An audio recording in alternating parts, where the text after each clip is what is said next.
Kate Whitmore left her fiancé at the altar with nothing but a wedding dress and a single, terrifying truth. She didn't know who she was anymore. Fleeing to a quiet coastal town, she expects to disappear. What she doesn't expect is for Austin Blake, the man she thought she abandoned, to find her not with anger, but with honesty. As stormy skies roll in and long-buried doubts surface, Kate must confront the possibility that the life she ran from might be the only one where she ever truly belonged. Hello family, welcome to Storytime with Imzi. Please subscribe and like, it means the world to us. Also share this video to your friends and loved ones and turn on post notifications so you don't miss future videos from us. Thank you as you do so. Sit back and relax as we dive into the story. The scent of lilies clung to the heavy June air inside St. Elora's Cathedral. Sunlight poured through stained glass windows, casting jewel-toned shadows on the polished marble aisle.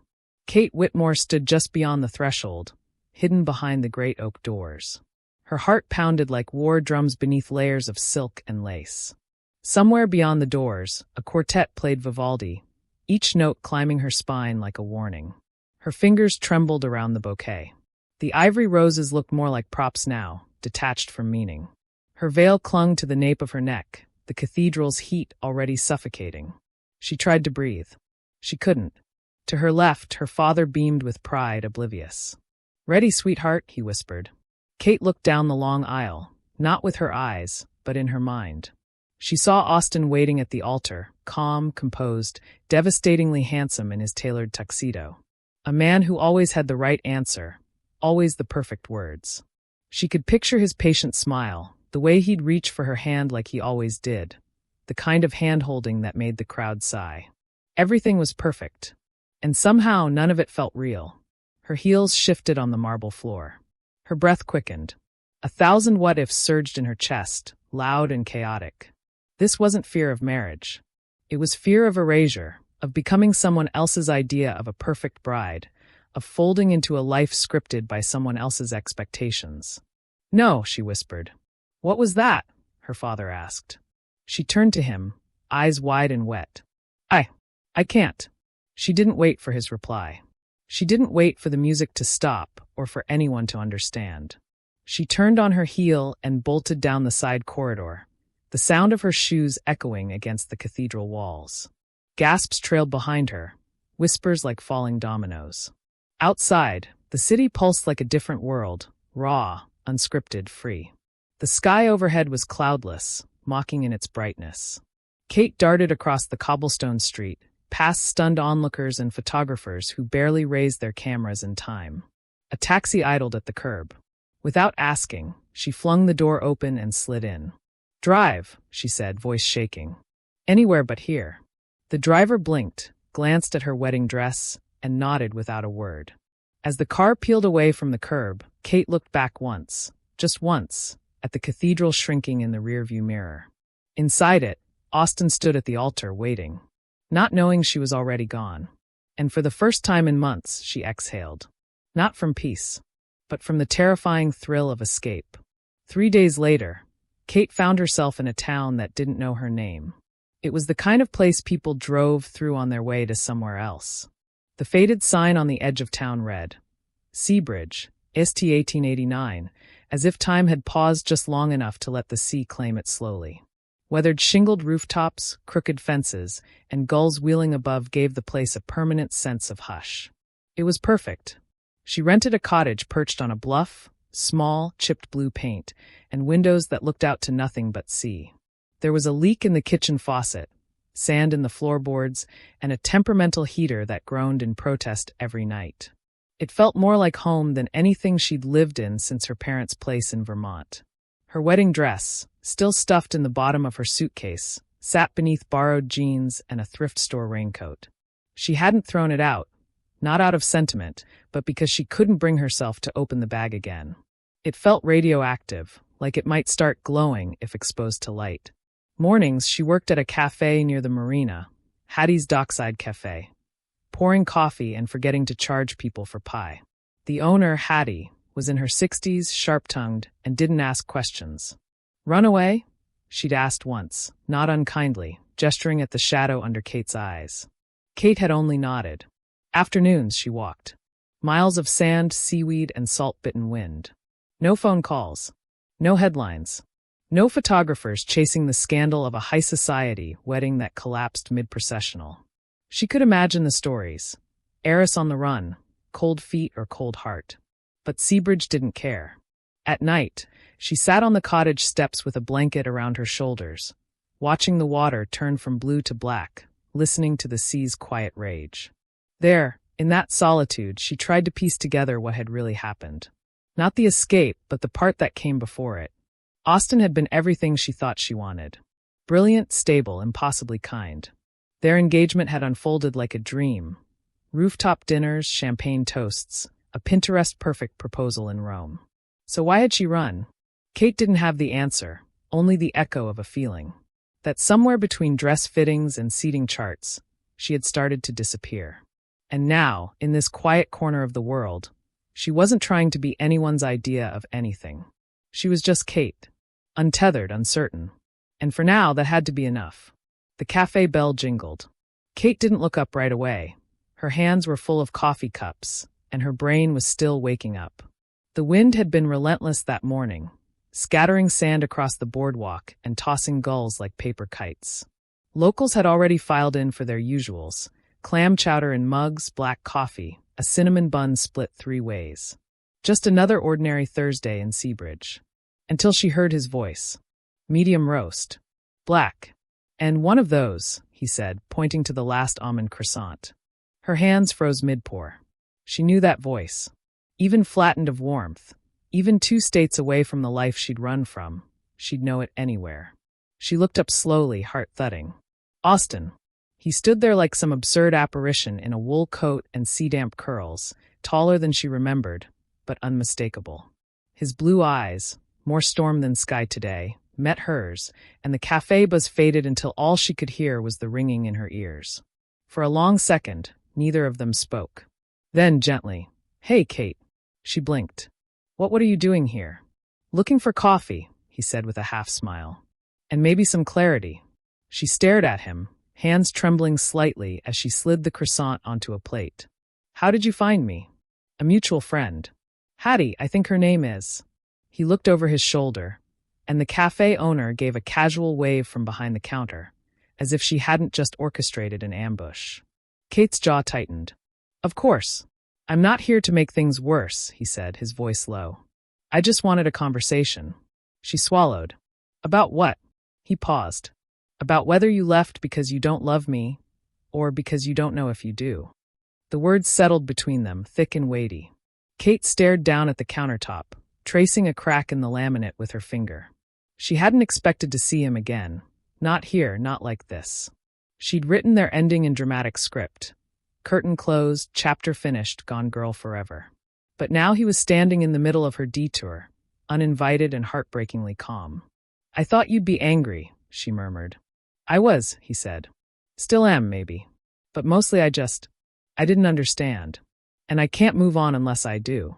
Kate looked at him then, really looked. There was exhaustion in his face, but no bitterness. No blame. Just the kind of ache that comes from being left with more questions than answers. She nodded, finally. "After my shift. Meet me at the beach. The Bluff." "I'll be there," he said softly. And with that, he turned and left, the cafe door swinging shut behind him. Kate exhaled, shaky. Her hands, still trembling, tightened around the coffee pot, as if it were the only solid thing left in the world. Outside, the wind picked up.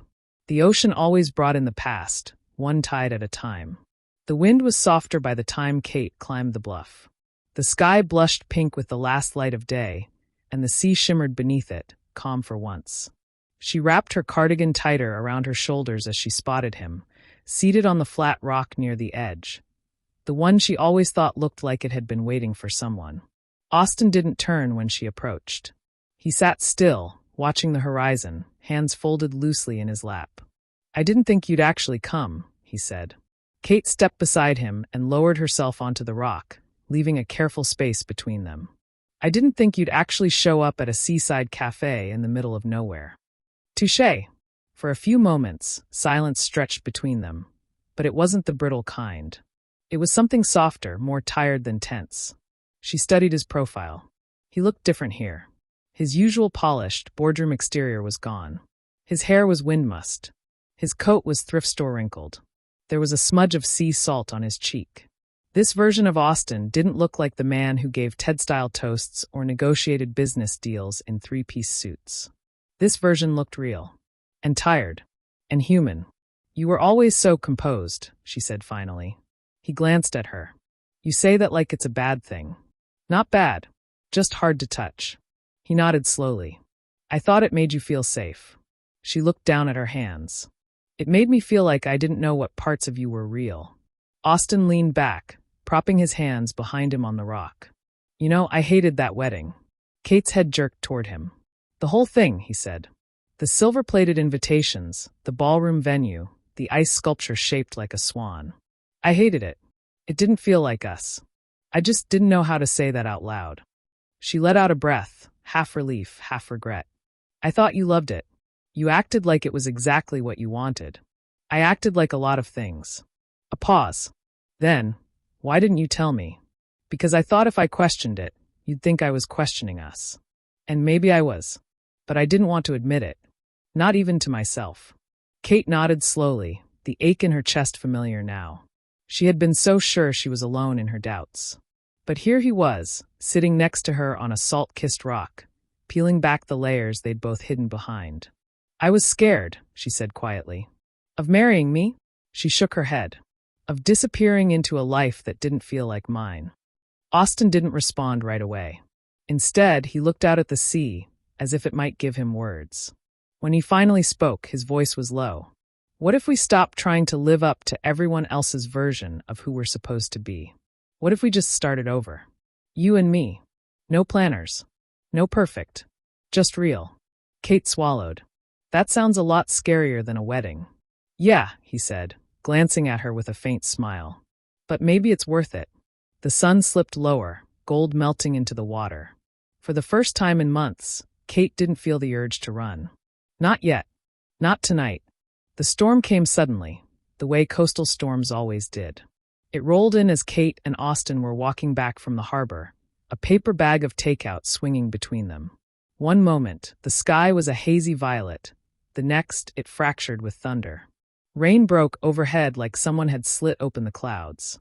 They ran for the cottage, laughing breathlessly as wind whipped around them, stealing Austin's hood and plastering Kate's hair to her face. By the time they reached the porch, they were soaked and breathless, shoes squelching. Inside, Austin peeled off his coat and set the food on the kitchen counter.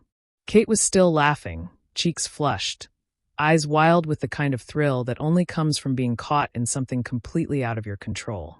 "You look like a soaked squirrel," Austin said. Kate grinned. "You look like a hedge fund manager who lost a bet with Poseidon." They laughed, really laughed.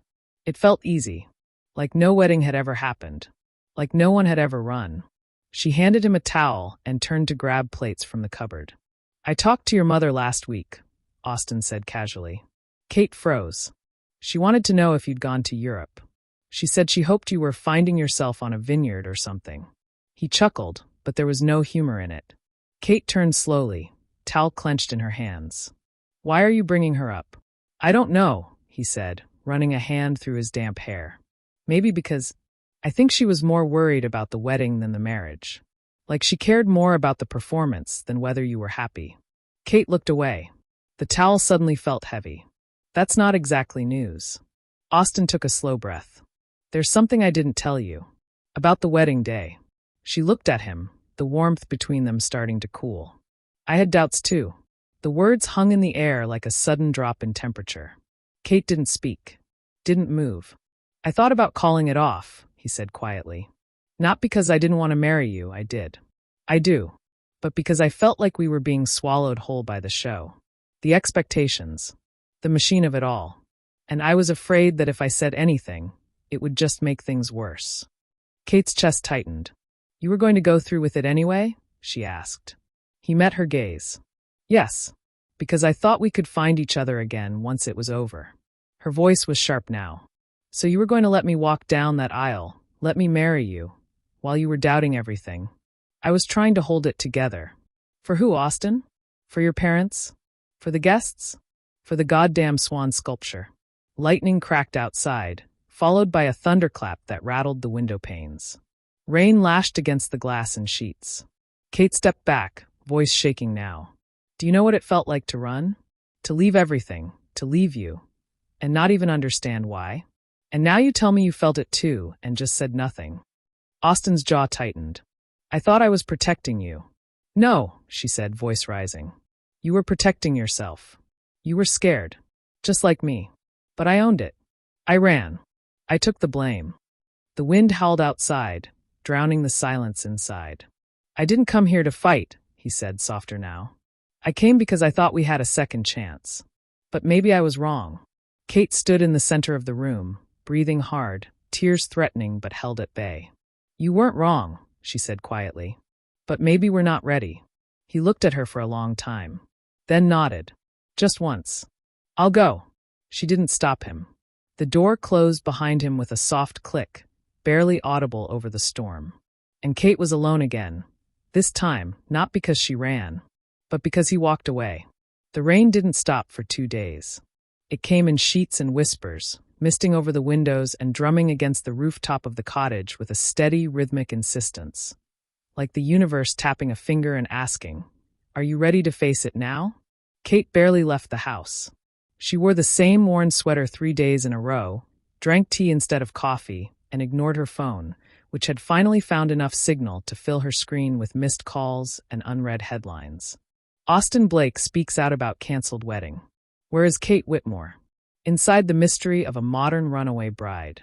She closed them all. She didn't care how the world told their story. What mattered was the truth she was starting to see beneath it, the one she'd buried under layers of curated images and pre-approved emotions. Austin hadn't been the villain. She hadn't been either.